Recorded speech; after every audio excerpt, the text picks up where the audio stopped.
Away, it's Miyato and welcome to the club. I'm back again with another reaction video. This time we're going to be reacting to one of my favorite shows of all time, Generations the Niggas. I mean, our parents were watching it, they made us watch it, and there was no way of basically escaping Generations at all at 8 p.m. I mean, we had such legendary characters. But what happened to Generations? What happened? What made it into a soapy that we barely watch? Whereby now the acting is trash. I saw the video of that guy. What did he say again? Let me play it for you guys. About this. Jeez, ma, can you just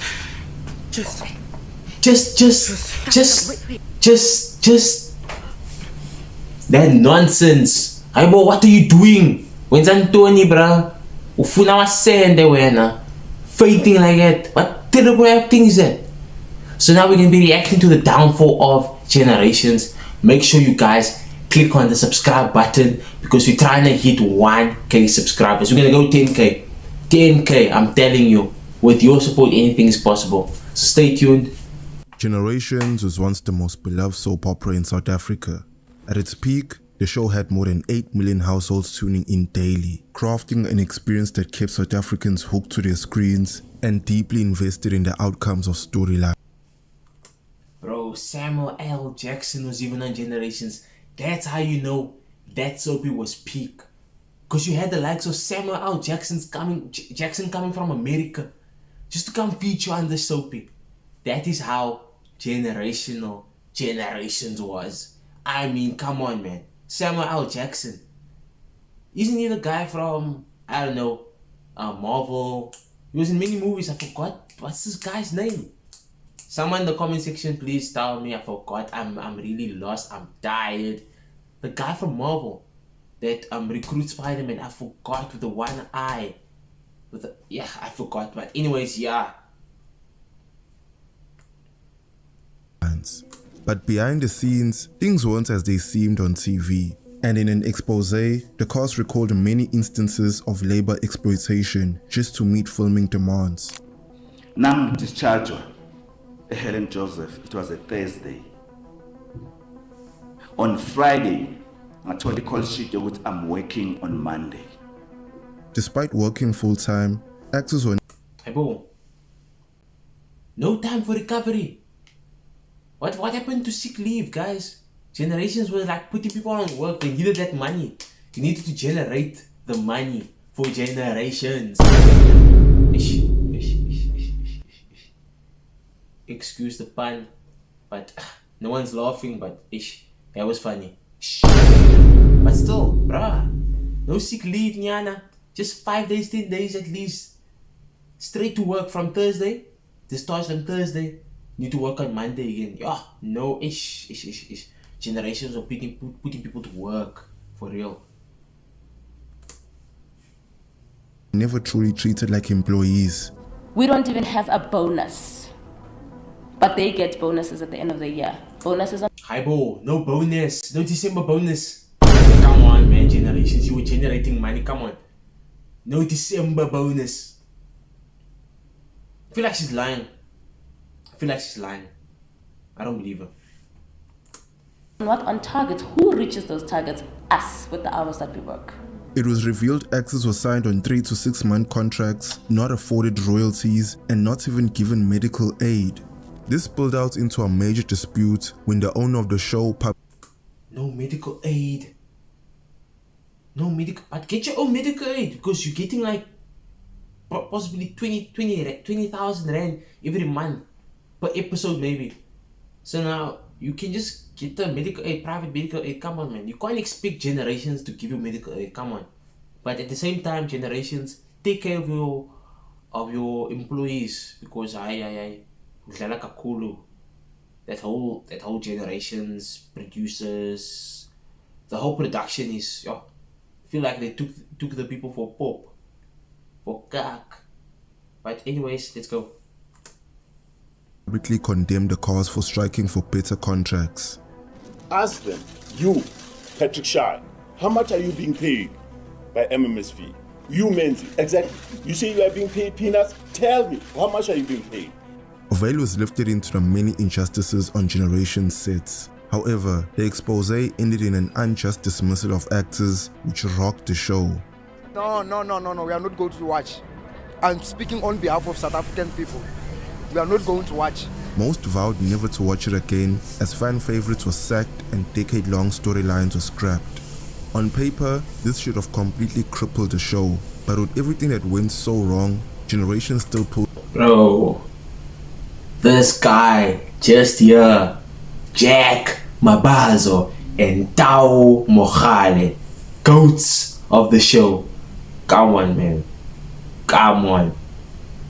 But I mean, because that time of that whole saga was before my generation, so I usually watched Generation around this time, you know, when you were seeing the Connie Fergusons, the Jack Mabazo, all those, let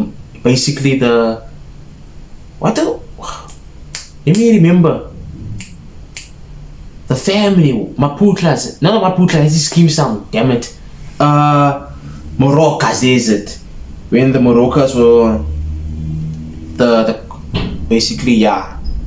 those ones, the recent ones, not the older ones, but the recent ones. In millions of viewers, more than many newer shows ever will.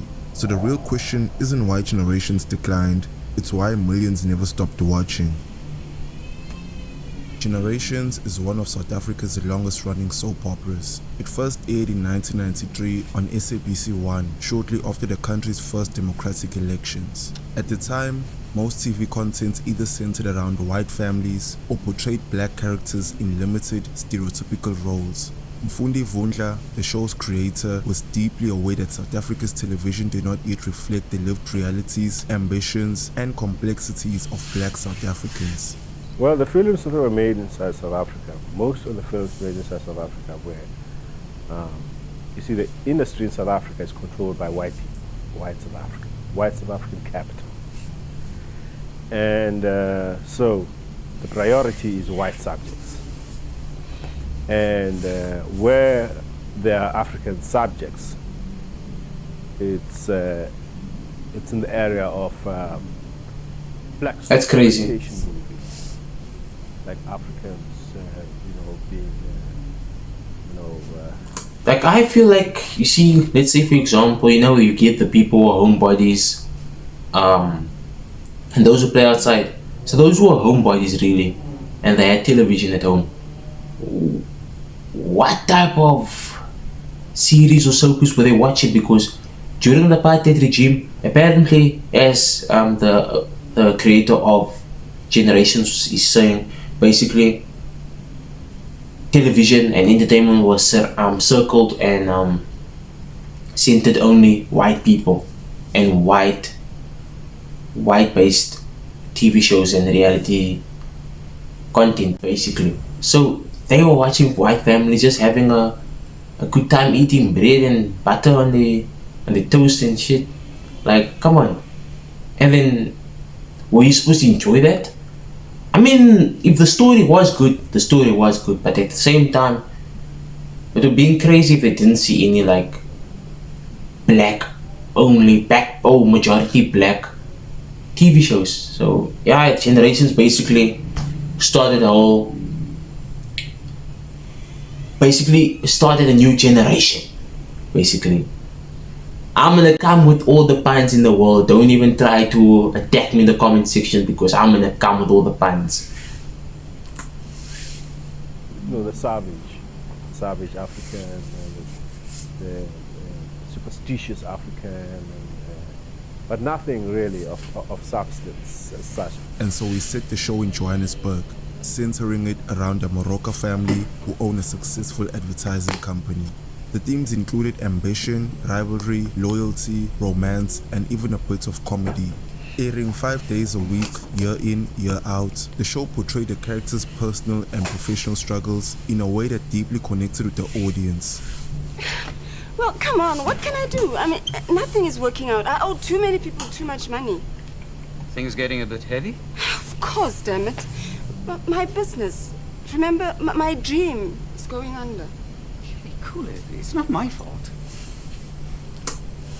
Not gonna lie, Connie Ferguson, she used to look, she looked like a baddie, like, you know, it was there. I mean, that time, maybe that's the sort of how baddies look like during their time. You know, like, I can see the vision. I can see the vision. If her name is Connie, I forgot the name, but Connie Ferguson, yeah, I can see the vision. I'm sorry. But I can't keep it going much longer. Unlike many soapies that reset characters quickly, Generations allowed consequences to last for years. This created emotional investments and generational storytelling, hence the name of the show. By the mid-2000s, its popularity had extended far beyond South Africa, and international superstars even made brief appearances on the show. Come on, man. Chris flippin' Brown, Breezy was on Generations. Guys, you don't understand. Peak television was Generations. Before you could see any peak series or anything, Generations was that. To have Chris flippin' Brown. Come on, man. Chris Brown. Like Chris Brown's 2007 cameo. Around. Yo, this hot, man. Man, you need to start taking this serious, bro. Nah, I was just writing down some rhymes since... I'm sure somebody told you about the accident.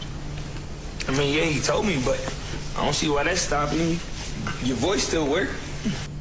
Yeah, this guy's looking like a Tswana Sutu Lighty from Shoshonguve. Oh, Potchefstroom, I don't know, bro. Because this guy, hey, he's giving off that vibes. Like he could steal your girl off. Your high school crush, he could steal her off you. Yeah, that is the kind of vibes he's giving. Yeah, but I feel so useless, man. Man, I mean, that's understandable, but you gotta take it like Stevie Wonder, you know what I'm saying? When he was younger, he lost his sight, but he kept doing it, you know what I'm saying? Do you guys believe Stevie Wonder is blind? Like, seriously? There was a video I saw where he actually, I don't know, I forgot what the video was, but Stevie Wonder, it was very sus. He saw, I think it was Rihanna blowing a kiss at him, and he saw it and he caught the kiss. Like, how does that make sense when you're blind and no one told you? That was not sus of Stevie Wonder, but either way, let's continue. Or later on in 2013, when Samuel L. Jackson gave us this iconic scene with Dineo.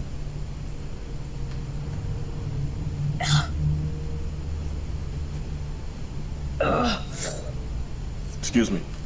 Don't you think you've had enough? Look, I've been there before. Believe me, it's not worth it. Get yourself some help. How can you ask that dumb question, Dineo? Are you stupid? Don't you know who that is? Do you not know who that is? That is Samuel L. Flippin' Jackson. Remember the name.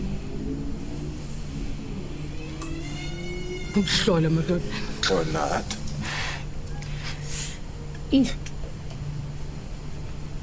Generations became a launch pad. The late Mzansi Ngubane first appeared in 2003. He played the iconic role of Sbusiso Dlomo, also known as Ngamla, for over a decade, becoming one of the show's most notorious villains. His portrayal of Sbusiso Dlomo made him one of the show's standout stars, and he went on to star in several other TV dramas and films. Sophie Ndaba, who was part of the 1993 original cast, joined the show as Queen Sebobe and evolved throughout the years to later become the dramatic and authoritative Queen Moroka. Why are you in such a mood today? Because I am sick of everyone treating me like the skivvy around here. You like the rest of them. Queen do this, queen do that, and I jump. This role cemented her status as a leading actress in South African TV, and in 2003 she won a Dugu Dugu Award for Best Soap Actress. Connie Ferguson, who was also part of the original cast, played the role of Karabo Moroka. After leaving Generations, she co-founded Ferguson Films with her husband, Shona Ferguson, and produced hit shows like The Queen, which later rivaled Generations.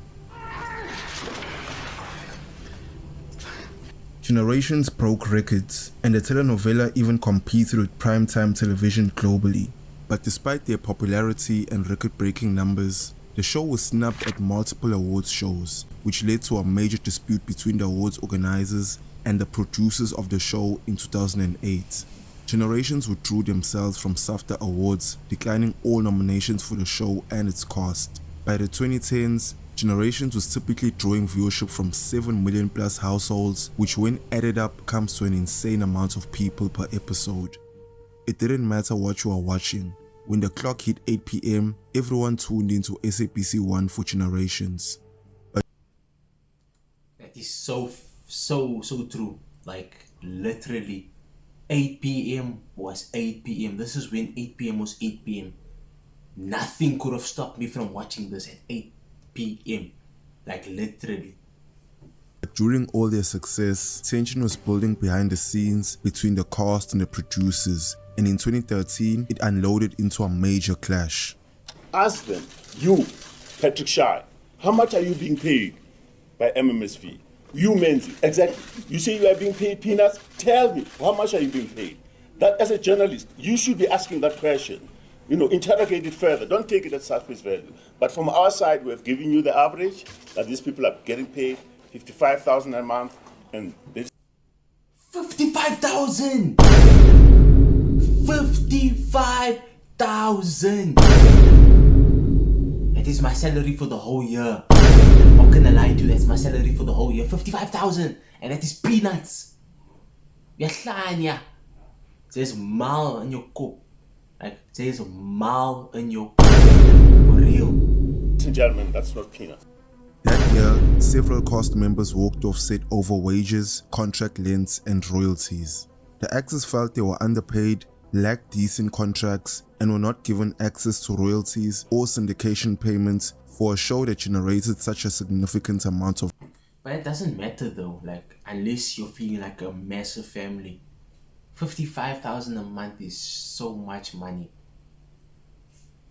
And that depends on how much Generations is actually making. I mean, people from all over the world is watching that stuff. If you're getting Chris Brown and Samuel L. Jackson on your show, then you're generating like close to, as I said, close to 8 million views every night. And that's crazy. 8 million views. That's a lot. Revenue. Actors who worked on Generations for 10 and even 20 years were still employed on 3 to 6 month contracts, and the scary part is that these contracts could be terminated or not renewed with little warning. The actors argue that this created constant job insecurity, made long-term financial planning impossible, and left them vulnerable if they got sick or injured. If you're a performing artist, you're considered a risk by the banking system in this country. So, you don't get loans for houses, for car, and those are basic necessity. On top of that, actors claimed that they did not receive medical aid, pension contributions, or basic employment benefits despite working full-time on a daily soap. This became a major issue after Mzansi Ngubani's illness. After being hospitalized in the early 2010s, he was diagnosed with chronic kidney failure, a serious long-term illness that requires ongoing medical attention like regular dialysis, making rest and medical consistency crucial. But in 2011, after Mzansi's kidney condition worsened, he was hospitalized and stayed in hospital for 7 weeks. This was a substantial period away from set, and it effectively acted as a break from filming. But when he was discharged on a Friday, he claimed they already had a call sheet for work starting the following Monday.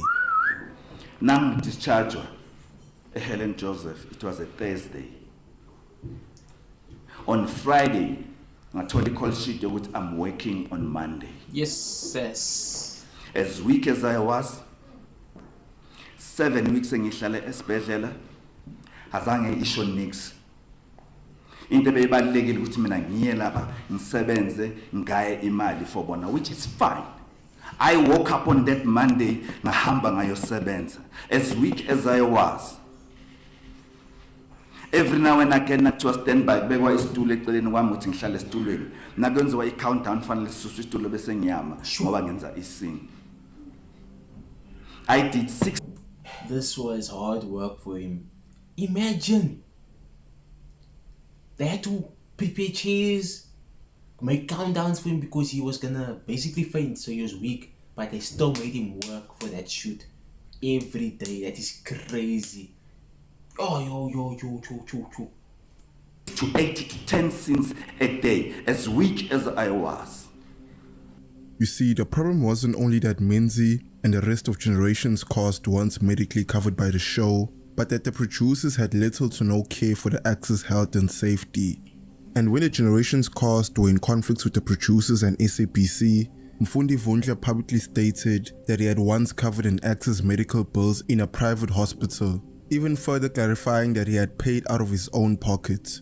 Although he kept it vague, not directly stating who that actor was, many interpreted this as him referring to Mzansi Ngubane because he was the only person who fit that description, but he outright rejected those claims as false. I had a friend engayifonela ukuthi ize izongilanda endlini, and that friend ubazi ifriend ebengiyazi wayifonela ukuthi ngiyolanda uMzansi ngimusa esibhedlela. It was a Sunday, and nasifika esibhedlela kusho ukuthi le friend ayifonelile yami yathi kimi, okay, asimthathe simuse Breckenest. Yini is a brain test. Nasifika brain test kwathola ukuthi mina angikho ku medical aid. And that friend of mine yakhipha i-check wathi joba ela uMzansi ngicela nimtreat, ngizosign the check. This became symbolic of the actors' broader complaint that long-serving performers on Generations were treated as freelancers without basic employment benefits, despite working full-time on a daily show. Another major grievance was the absence of residual payments. Residuals are additional payments actors receive when a TV show or film is re-aired on television, shown on cable networks, or even streamed on platforms like Netflix. A classic example are shows like The Office or Friends, whose actors still earn money from reruns decades later, because just like in music, an individual's art and skill continues to make money long after the release date. Oh, so royalties are also in acting, the business. That's crazy. So I thought it was only for music. Like, you still benefit from what the song or the album is generating, even though it was released years ago. So that's actually dope. But Generations were not benefiting from that at all. That's crazy. Generations was repeated, sold, and broadcasted widely, including across Africa and the Caribbean. But actors received no additional compensation beyond their basic fees. This was especially painful for veteran actors who had helped build a show into what it was, but had nothing to show at the end of their careers.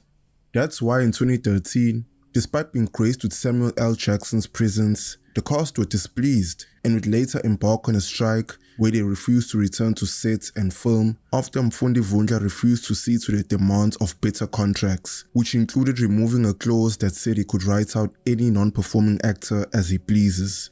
That was not their only demand, but certainly their most urgent. The actors did eventually return to work after an agreement was settled that stated MMSV Productions would give the actors 3-year contracts and resolve all the other underlying issues by March in 2014. However, when the new year came, that deadline passed without any response or update. This is the beginning of the actual fight. Now we are going to be engaging in more dialogues as to what needs to be done for the industry to become better, or also need to make sure that artists are protected. Frustrated by the lack of progress, on the 11th of August, the actors resumed strike, refusing to work until their promised demands were at least negotiated. This strike quickly crippled production because Generations was filmed weeks ahead, and with the cast withholding services, no new episodes could be shot. But then something strange happened. Instead of taking up the promise they made, the production company switched to threats. They issued an ultimatum, ordering all actors to return to work or face immediate dismissal. The cast were not fazed by the threats and stood firm. Weeks later, MMSV Productions, in consultation with the SABC, terminated the contracts of all 16 striking actors. The decision caused shockwaves because among those 16 were the nation's most beloved actors. Why do they fire Sbusiso Dlome and all of them? They have the right to protest. Where must they go? No, we are not going to watch. I'm speaking on behalf of South African people. We are not going to watch.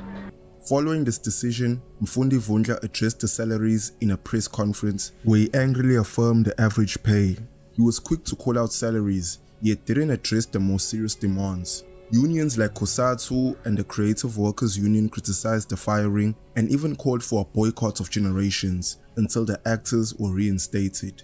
They argued that the dispute was about fair labor practices, working hours and royalties, not unreasonable salary demands. But because many South African actors were treated as independent contractors rather than employees, they were easily exploited because of their exclusion from the protection of the Labor Relations Act. After the firing, it's actually smart by this production team. It's actually smart, I'm not gonna lie. Making them work as freelancers, basically depriving them from their rights as laborers in South Africa. That's actually smart, but at the same time that's wrong, because they are working, they are employees, they're not really freelancers, you understand. They're permanent employees for the show, so they're supposed to be treated as such. So that's an L for them. Generations entered a hiatus because there were no access to film new episodes, but the producers were at work doing auditions and rewriting the storyline. SABC management and the fired actors reopened talks, with the Minister of Arts and Culture, Nathi Mthethwa, assisting in mediation efforts. Although both sides expressed willingness to continue discussions, no agreement was reached, and on the 1st of December 2014, Generations returned to air under the new title, Generations The Legacy, with a largely fresh cast. So now I understand why they changed the name to The Legacy, Generations The Legacy. Now I understand. I never knew this. I just thought they just rebranded for some reason, like how all shows do. I never knew this because of the strike and the dismissal of the original cast. I didn't know this. Well, where we find ourselves today is that after the departure of the 16 actors in August, we've had to reinvent Generations, and the path we decided on was to go as a sequel, meaning that we hold on to the DNA of the old Generations through having two principal actors who participated in the initial Generations, that is Karabo Moroka and Tau Mukhale characters, coming back to star and lead the new path we have chosen. This reboot marked a major turning point for the series. Kumkani and I can name all of them. Literally all of them. Okay, actually half. So I'm gonna start with this side. Obviously Stau, and then that is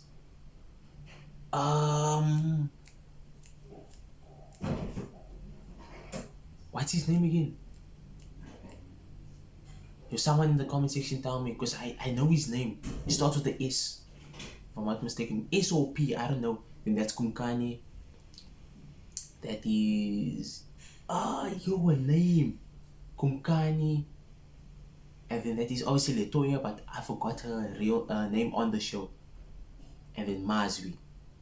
Yo, I forgot. I'm super tired, I'm not gonna lie. This is After the historic dispute, the producers put together all the ingredients for another successful run, even bringing back the most beloved on-screen couples. The rest of the cast were made up of new characters, but even those actors were seasoned, coming from other big acting roles. In contrast to public reaction, The Legacy recorded a high number of viewers in the first episode after the controversy. But as the days went by, the reality dawned upon the producers as numbers rapidly dropped. By the end of the first week, the show's average was closer to 5.9 million as audiences reacted to the new cast and storyline. Unfortunately, a few familiar faces and new camera angles were not enough to inspire enthusiasm from viewers. The first few weeks were rough, and it only got worse from there. Early in the new year, ratings dipped even more, with some episodes seeing around 3.9 million viewers. It slightly recovered over the next few months, but The Legacy was no longer drawing as consistently high figures as the original Generations had, and by mid-2015, it had lost the top spot to new competitor Uzalo. I must say, that is well deserved. Uzalo came rapidly fast with best storylines I've ever seen in my life. The Zulu Queens here. I might just say Zonke. Umuhle zonke, all of you guys, including you, GC. Set in KwaMashu in KwaZulu-Natal, the story centered around two distinctively different families after a hospital baby swapping incident. The Mdletshe family, who ran a church and tried to uphold strong moral values, and the Xulu family, who were involved in crime and operated a hijacking syndicate. Uzalo's timing couldn't have been better. It premiered in February 2015 and quickly grew its audience. There were moments of back and forths, for instance between May and June in 2016, where Generations briefly regained a slight edge. But Uzalo remained dominant overall through the mid to late 2010s. By 2017, Uzalo was regularly pulling over 9 million viewers, and in 2018, they set a new national TV record. They took the crown with 10.2 million viewers, and by the time the virus came around, Generations was consistently second to Uzalo.